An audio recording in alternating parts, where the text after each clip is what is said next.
na ang action mo maliit, ang kapalit malaki. Wala pong ganun. It's the law of the universe, na kung ano yung tinanim mo, yun ang aanihin mo. Wala pa pong nangyari na, nagtanim ka ng apple, orange ang inanin mo. Wala pong ganun. Lagi ang action mo, ang resulta mo, nakadepend lagi sa action mo. Yung action mo, nakadepend dito sa belief mo. Kaya pag hindi nyo pinalitan yung belief level ninyo, ang action mo hindi magbabago. Bakit kami nagpupuyat? Bakit kami nung nagsisimula ako ng networking ay iba? Kulang na lang gawin kong umaga ang araw, umaga ang gabi, para lang ako maging successful. Bakit may mga distributors na, 2 to 3 days na puyatan, kakakausap, kaka-OPP. Ladies and gentlemen, wala na kaming boses, sumahataw pa kami. Kumpara sa isang distributor, sumakit lang ang likod, nasa gitna ng OPP, uuwi na. Pag tinanong bakit, sakit likod ko eh. Kumpara mo sa isang distributor, nilalagnan na, namamaga tonsil namin eh. Nagne-network pa rin kami. Ayan, kami nila Michael Ditan. Kikita-kita kami sa opisina namin, namamaga mga tonsil namin. Napaparin lang ngayon. May mga lagnat na kami. Makikita pa rin kami sa opisina. Kaya huwag kayong magtaka bakit, ganun na resulta namin. Bakit? Iba yung belief na level ng kanya-kanyang tao. Iba-iba tayo.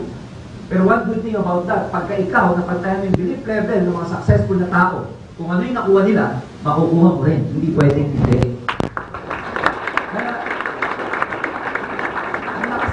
malakas ito. Nangyayari lang itong belief level na to, especially pag may mga trainings tayo, where you can, accumulate a lot of knowledge, where you can gather a lot of information. This can be a career. Kaya habang nagsisimula ka pala, tignan mo yung sarili mo na one day, part ng bahay mo, isang kwarto mo, gagawin mong opisina. May box ka doon, meron ka doon computer, meron ka doon whiteboard, meron kang secretary, meron kang, file cabinet. Nakuha niyo ibig ko sabihin? This can be your career. Part of your bahay, meron ka isang library na puro libro ng network marketing at saka self-help books. You get what I mean? Mangyayari yun kung paano siya tignan because this is just a matter of perception. Kami, bakit kami ganon? Simple lang. Ang lalim ng pagkakaintindi namin sa networking. And it can happen to everybody here. Di ba ang sarap nun? Na ikaw ang nagpapatakbo ng buhay mo, wala kang boss, etc. Hawak mo oras mo. And it can happen here. Depende kung paano kayo nagsisimula.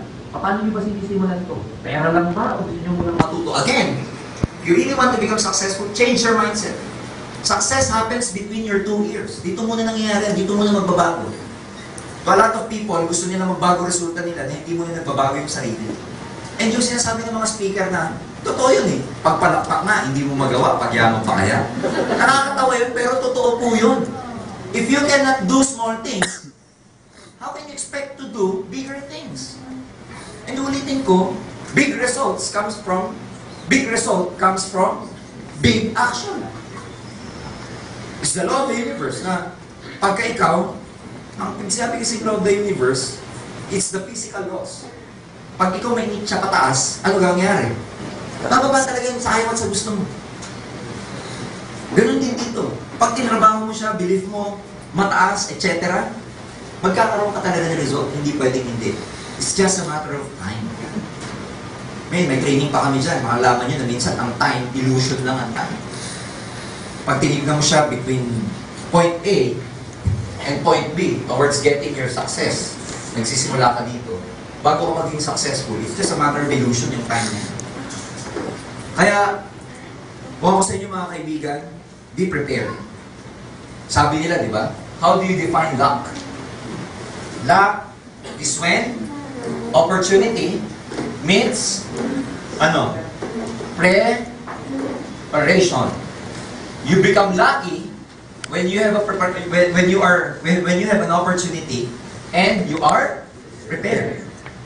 Luck is when opportunity meets preparation. Ladies and gentlemen, no doubt about it. May opportunity tayo o wala? Meron. Meron na tayong opportunity. Meron ka na nito. Yung isang, variable sa equation, meron ka na eh. Ang itatama mo na lang, ito. Luck comes to those who are prepared. And how do you prepare yourself? Uulitin ko, pagkaralan mo mabuti, pagalingin yung sarili mo. Paturo ka sa upline mo. Kahit di ka marunong magsalita, paunti-unti. Kahit di ka marunong si Leo Kaduyak nga, hindi marunong mag-spelling eh. Ako niyo si Leo Kaduyak? Yes! Interview ko sa Bohol. Kasi I met him a few months ago. Invento ko lang sa BOD that we have to expose this guy because this guy can really help a lot of people. Iununa namin siya expose sa Davao, tapos dito naman. Nung ini-interview ko itong taong to, nung nasa Davao kami, kumakain kami nila Upline Francis. Sabi ko, paano explain yung scholarship kung hindi ka marunong magsulat? Kasi yung asawa, ang ginawa ng asawa niya, lahat ng materials para matuto tong si Leo, pinagbibili para lang matuto. So, wala, sir, paano sinusulat yung scholarship nung nagsisimula ka? Hindi ko may sulat, sir, scholarship. Paano may explain pag nag-OPP ka? Lalagay ko lang letter S.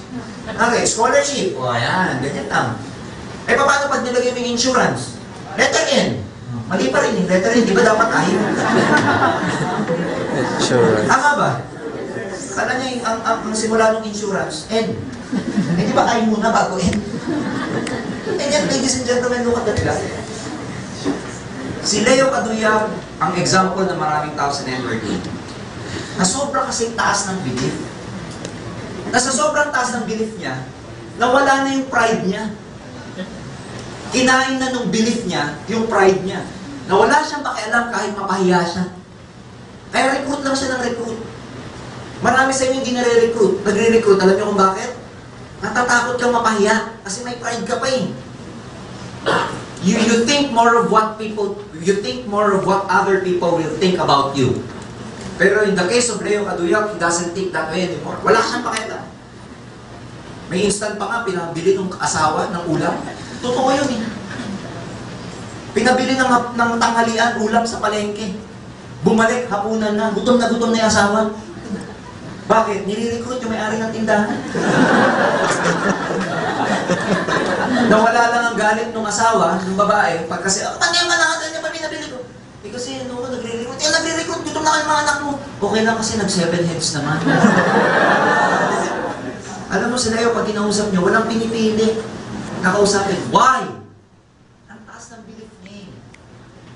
Na-overwhelm na siya ng belief niya na yung obstacle niya, yung handicap niya being grade 5. Kinain na ng belief level niya.